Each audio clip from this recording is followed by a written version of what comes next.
What's up guys, this is Tcg Sam here, and in today's video I'm bringing a budget trap Shaddoll deck profile for the January 2021 format / February whenever this video comes out. But either way, this deck is super budget, and honestly, like, it surprises me how competitive this is, even though it's really cheap. And as most of you know, Shaddolls already are a pretty decently cheap deck, and with a couple of very cheap trap staples, like, you can definitely compete with the top meta decks right now. But without any further ado, before we get started, I just want to ask you guys, so please remember, if you haven't already, leave a like, comment, subscribe, because it really helps keep me motivated to keep posting more videos like this. But yeah, with that being said, let's just hop straight in. So starting off with the monsters, obviously three Squamata, 3 Wendy. These are the core Shaddoll monsters of any Shaddoll deck. It should never be played at less. Next for the other Shaddolls, 2 Hedgehog. I think 2 is definitely enough. I actually tried lowering the Shaddoll count by a little bit here, and especially because of I play Sinister Shadow games, so you have access to setting Hedgehog a lot by just sending Wendy if you really have to. So I think double is just more than enough.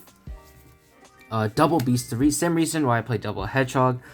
You can definitely just play one only because in a way it is a brick, but I like Beast because it allows you to, because of Sinister Shadow games, sending Wendy and then just setting a Beast, because this can just get you so much advantage, which is honestly just incredible. And then play double Ariel. This card is very good this format. You essentially, now that you play Sinister Shadow games, like I mentioned, you can just dump this to act as a triple DD Crow. So, like, people are playing Cycle Reader, DD Crow, but like, this just banishes 3 cards. Like, it's actually insane. You can banish from your own graveyard too, which can come up if you set another one. Like, you can essentially, one can set the other, is what I mean. Like, you can banish your own stuff if you really have to. Flip this up, and then you summon back whatever you just banished. It's a different attribute too, which is very important for app clone. And then finally, 1 Shaddoll Dragon. This one is like the flex spot. I personally prefer Dragon over Falco because you already have a pretty good grind game even without Falco. That's just like the utility of Dragon. Plus, you can special summon it off of Wendy and use Resh as a disruption in your graveyard with it. So that's why I really like it. And of course, it pops back row. And then triple Mathematician. This is the normal summon you play in the deck. It's the cheapest one, and quite frankly, it's one of the best ones. It's a spellcaster too, which is very important, which you'll see later. But this just tutors any Shaddoll monster. And now this plus fusion spell becomes your construct combo, and I'll show you guys that later on. And then finally, 1 Trick Clown. You guys are thinking, why am I playing Trick Clown in a deck that's like budget? So I don't play Boral Sword, no access code, and I'm not really trying to OTK, so why am I playing Trick Clown? The reason I play Trick Clown is I think you absolutely need 1 light monster in your main deck just to send off Shaddoll Fusion going second, because that's just so powerful. If you have no way to make Construct going second with just the Fusion, Shaddoll Fusion from your deck, then that's not really good. You absolutely need this light monster, and I just think this is the best one to play. And that's it for the monsters. Next up for the spells, 3 of each fusion. Pretty self-explanatory. You absolutely need it in a budget deck. You just have to draw these. And to supplement that, I play triple super poly. So this I really like, even in a quote-unquote control build, because this honestly is just a trap in itself. Like, you can set it going first, and if you set a Shaddoll, which normally would be considered pretty slow, but if you just fuse on your opponent's turn, you get the Shaddoll effect. You get the disruption offered by the monster you're summoning, plus you get rid of your opponent's monster, which is just super huge. And going second, this is what helps you break boards. So, like, just think about the boards nowadays. So, like, Virtual Worlds might be setting up, like, double VFD. If they double VFD, you just laugh because you just go draw phase player priority. Super Poly, both their VFDs are gone, and all they have at most is, like, a Chuchi, and you can definitely play through that. Also against, like, Dragoon and Outset, which can be a problem for many decks, but Super Poly is just a very nice out to Dragoon. Even at worst, not against super big disruptions. You can use pretty much any of your opponent's monsters playing in, like, any deck, because, like, the chances are your opponent's decks are going to contain light and dark monsters, which are very nice to use with your Shaddoll monsters to fuse into them. That's why I just really like Super Poly. This card, one of my favorite cards, and especially need it in a budget build for, like, to act as, like, a bomb card. That's like a huge blowout when it resolves and when you draw it. And then finally, 1 Foolish Burial, pretty standard. And for the Shaddoll traps, 1 Schism and 1 Resh. I know Schism is expensive. It probably takes up like a third of this deck's budget, but I just think it's very, very necessary. This card is just so incredible in shaddolls. I cannot state that enough. Once you establish this, you're in such a good spot. You get a fusion every single turn, including your opponent's. Like your turn, your opponent's turn, and you just keep cycling through your fusions and disrupting your opponent by sending their stuff to the graveyard. One Resh, I know people like playing two because of like the Wendy combo setting aerial turn one and then getting construct back. But you're pretty much never gonna do that combo turn one in a control deck, and you can essentially keep looping this back again and again with your Shaddoll monsters. So I really don't think you need more than one. I would only ever banish it if I'm about to die, like if I'm forced to set a dragon and then use this as disruption, or if I'm just going for game, then I'll use the banish effect. But before that, like you can just keep looping as a monster reborn, which is also another reason why I don't think Falco was really necessary. So yeah, the double Shaddoll traps, and then triple Sinister Shadow Games. So this card is actually insane for many, many reasons. For one, it's not once per turn, which is just crazy, honestly. Two, like, it's any of your Shaddoll monsters, and like Shaddoll monsters have some of the best utility in the game. You pretty much have like all the utility you need in every single Shaddoll monster. So like I said, you can send Dragon. I also like Dragon over Falco for this reason too, because you can dump Dragon as an MST, dump Ariel as a triple DD Crow, Beast as a draw one, Hedgehog to get a search, Wendy to set something, and then or Squamata just to fuel your graveyard for Schism. So like honestly, I think this is very, very good. In addition, if you have something set like Squamata or Dragon, this flips them up and they act as disruptions, which is just super, super good. So this card, very, very underrated, but very powerful. And then next up, Double Dino-Miscus. I really like this card for spot removal. Also, not once per turn, and also triggers your Shaddoll effects, which is huge because it doesn't discard for cost. In addition to that, when you play all these other traps, you bring this back. It may not seem huge, but this is like, this helps you climb into links, so like Cross Sheep, Unicorn, stuff like that. This is very, very good, and it's very also I really like playing decks that have a main deck out to Mystic Mind, because I don't know why that card's still a thing. But yeah, Double Dino-Miscus, just spot removal for anything. And then I play triple Torrential Tribute. This card is insane. Like honestly, if you're playing a budget deck, you need these huge blowouts like Super Poly and Torrential Tribute. This is how you compete with the meta. So like you don't have expensive cards like Triple Tactics Talents, Hand Traps. You don't have stuff like that. You don't have access code to OTKs, so you have to play these like huge blowout cards. Torrential Tribute, very affordable, very powerful at the same time. And the crazy part is it also triggers your Shaddolls if you pop your own Shaddolls, so it's actually pretty insane. I really like it. Personally, if you have Needle Stealing, I would consider Needle Stealing in here, because then you can play something like Trap Trick to set Needle Stealing, because like you can't really Trap Trick set Torrential. It doesn't really work because your opponent now knows you have a Torrential. If you set Needle Stealing, it can act as a huge board wipe on demand with Trap Trick. You may also notice I'm not playing Trap Trick, and the reason I just could not fit it in. I wanted to keep this at 40 to keep it as consistent as possible. But if you want, you guys can put in 2 Trap Tricks to make it 42. And then finally, triple Solemn Strike. Solemn Strike's actually still very, very, very nice. Stopping like huge inherent summons, like, oh, I shouldn't have said that. Huge summons that do not start a chain, like Link Summoning or whatever. Your opponent's Link Climbing, you can Solemn Strike them. You Solemn Strike their monster effects on the field. Very, very good. Plus, a lot of people forget that Torrential Tribute plus Strike pretty much breaks any board.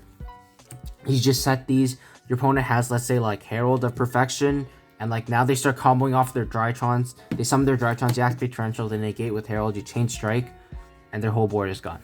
And just like with 2 cards, you can out like pretty much any board as well, because just being a counter trap is so powerful. When you're playing a budget deck like this, you do have to kind of use every single advantage that you have, and the fact that this is a counter trap is just absolutely insane. Solemn Strike, even just stand alone without Torrential Tribute, very, very good disruption card, and very affordable now. That's it for the main deck. For the extra deck, I play triple Construct. It may seem weird because I'm only playing 1 light monster, but it'll make a little more sense later on. But triple Construct is like almost the heart and soul of the deck, even in a control build. The fact this just acts like a starter and recovery card. It's actually just insane, because you can just dump any Shaddoll spell or trap and essentially search it. Like, it's crazy. And then I like playing triple Winda. Like, you guys if you've seen my other budget Shaddoll videos, you know I like playing triple Winda and Shaddoll, budget Shaddoll specifically, because you need your fusions to win.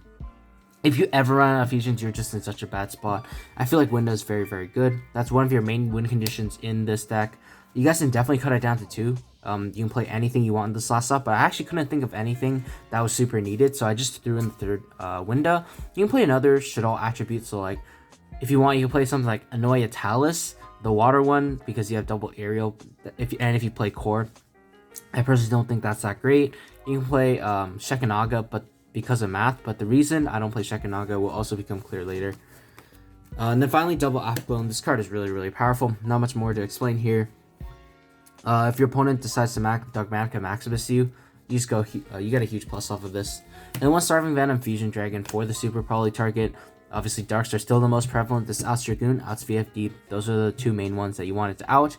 And because your other Shaddoll fusions just take care of the rest of the attributes, so against like Dinos, like Ultimate Conductor, you can make Construct. Against any other dark deck, you make Winda.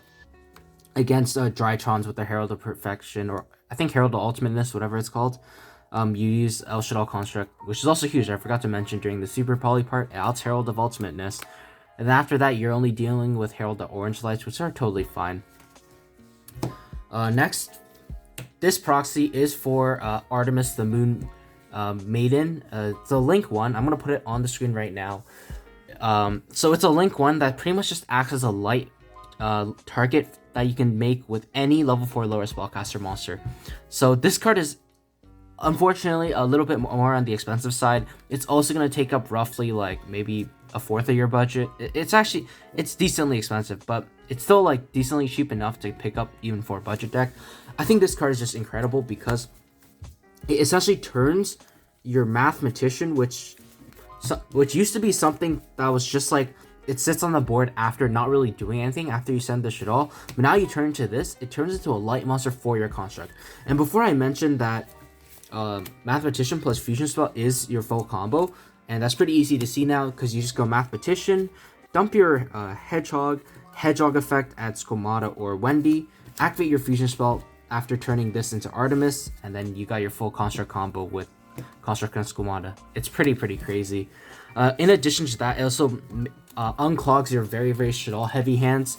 So if you have a hand like Skomata plus Hedgehog plus like Dragon, normally like this is just only dark monsters, right? You can't really do anything with it, but now you can like normal Dragon, turn it into Artemis, activate your Fusion Spell, and you still have full combo. So that's why I think Artemis is definitely necessary. I know a little bit on the expensive side, but Artemis is a very good investment if you're able to get your hands on it. Very nice card. Next up, one Gravity Controller, very standard. I love this card in Shaddolls. I tried cutting it, didn't work. Definitely keep playing this. One Shaddoll Construct. I play this because you're more likely to keep more flips on the field because of your control deck. Because you're playing all these control cards, your opponents might not be able to clear your stuff. So you can make a construct a lot more easily. It's another light monster to like do your fusion plays with. One Cross Sheep fusion deck, obviously Cross Sheep very good. One Unicorn. I know it's secret, but like it got reprinted as a rare, so it's very cheap. It's very good slot removal that I like to bring. This is the Link 3 I prefer to make with Cross Sheep, because when you fusion, you bring whatever you want back. If you want to keep the fusion monster you summon, you just link the Cross Sheep and whatever it is you brought back into a Unicorn and spot removal something, which is super nice. And then finally for the Link 4, I play Borload just to out stuff like Dragoon. In addition, you're very rarely gonna make it, but if you want, you can play one of the Link 4s that only requires 2+ monsters, so like Unchained Abomination, Topologic Bomber Dragon, Topologic Zeroboros. You can definitely play any of those because then it allows you to go like Cross Sheep. If you summon Cross Sheep, summon a fusion, bring back whatever, climb into Unicorn, get its effect, then link the Unicorn and the last monster into whatever Link 4 it is, and then you can probably do some stuff from there. But I just like Borload Dragon because if you're link climbing to a Link 4, you want that Link 4 to be super powerful. Unfortunately, we don't have access code because of our budget, but Borload Dragon is quite nice. So yeah, that's going to do it for the deck profile. I tried to go a little bit more in depth to explain like my card choices, even though most of them were pretty standard. But if you guys like this video, make sure to subscribe and stay tuned for like an explanation video, tips and tricks, plus like a duel video of this coming soon. So yeah, stay tuned for that. Make sure to subscribe. But yeah, with that being said, I just want to thank you guys so much for watching, and I will see you guys soon.